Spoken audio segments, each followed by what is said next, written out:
parking.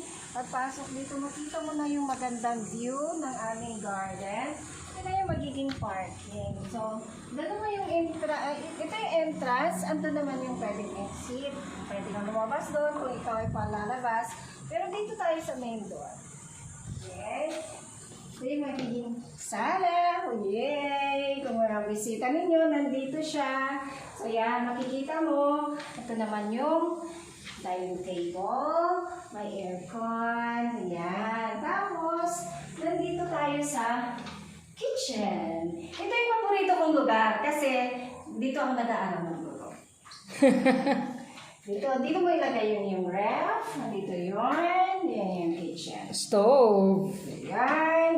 Yan. Kung nainitan ka, pwede naman buksan yung bintana. Okay? Pwede mo rin buksan yung door. So, labas dito na yung papunta ng Car park. okay? Tapos, ito na siya.